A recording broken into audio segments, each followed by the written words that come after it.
Ethan thought his mom was just tired from work, so he posted photos of her sleeping on the couch with a sweet caption.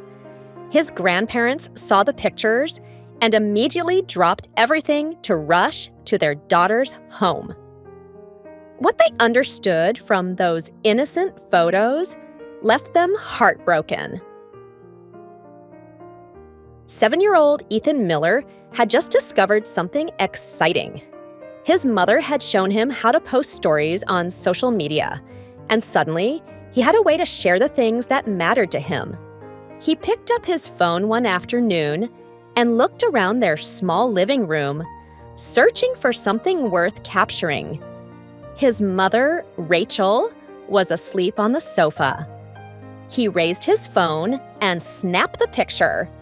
He typed out a simple caption, the kind only a child would write with such pure sincerity. "My mom is the best." Then he posted it to his story and went back to playing with his toys on the floor nearby. Over the next few days, Ethan's stories became a small digital diary of his everyday life. He posted a photo of his mother sitting across from him at their kitchen table, eating breakfast together. He captured a short video clip of his mother laughing softly as he told her an animated story about something funny that happened at school. Her laugh was gentle. But there were things Ethan didn't quite understand yet. Sometimes his mother was quieter than usual, responding to his excited chatter with soft hums instead of words. Sometimes she fell asleep earlier than she used to, drifting off in the middle of an evening when she would normally still be awake, helping him with homework or tidying up the kitchen. Ethan never questioned any of it.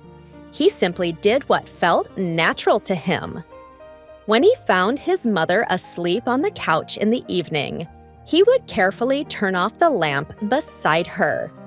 He would pull the blanket from the back of the sofa and drape it over her shoulders, tucking it in gently so she wouldn't get cold. Then he would sit on the floor nearby, doing his homework or drawing pictures in his sketchbook, content just to be close to her. He continued posting his stories throughout the week. A video of her humming quietly while washing dishes, pausing occasionally to lean against the counter. Another photo of her reading him a bedtime story, the book resting on her lap as her eyelids grew heavy. Each post was accompanied by simple, loving captions. "Mom makes the best pancakes. Movie night with Mom. Mom always listens to my stories." To Ethan, these were just celebrations of the person he loved most in the world. Rachel's parents lived several states away, and they had been watching their grandson's posts with the kind of affection grandparents naturally feel. They smiled at his captions and laughed at his childish enthusiasm, but then they started noticing patterns. They saw the recurring images of their daughter sleeping in awkward positions on the couch. They saw the exhaustion that seemed permanently settled in her eyes, even when she was smiling at her son. They saw a daughter who was carrying everything alone. Rachel had always been independent. Even when Ethan's father left when the boy was still a toddler, she had insisted she could manage. But the photos told a different story. Rachel was pouring all of her physical and emotional energy into one person, her son. She made sure their small home felt safe and warm. She worked long shifts at her job, then came home to cook dinner, help with homework, do laundry, clean the house, and still find time to listen to every excited story Ethan wanted to share. But in doing all of that, she had stopped taking care of herself entirely.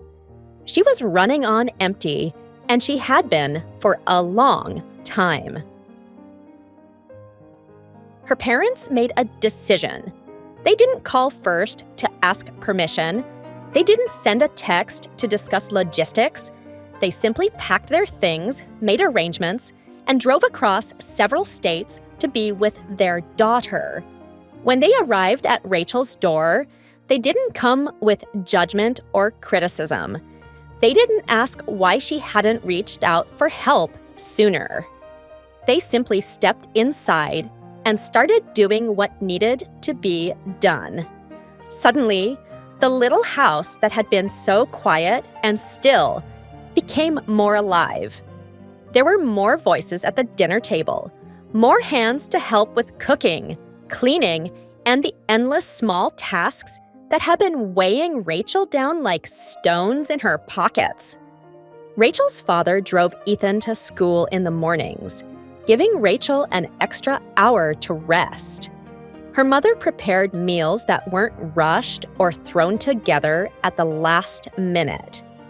They took turns helping Ethan with his homework, playing games with him, reading him stories before bed. They handled the grocery shopping, the errands, the phone calls that Rachel had been managing on her own. For the first time in years, Rachel didn't have to do everything herself. Ethan noticed the change immediately. His mother started sleeping in her bed instead of collapsing on the couch. She ate full meals without checking her phone or worrying about what needed to be done next. She smiled more often, and when she did, it didn't look like it took effort anymore. One evening, Ethan looked up from his homework and saw his mother sitting at the table with his grandparents, laughing at something his grandfather had said. Her face looked different, relaxed, peaceful.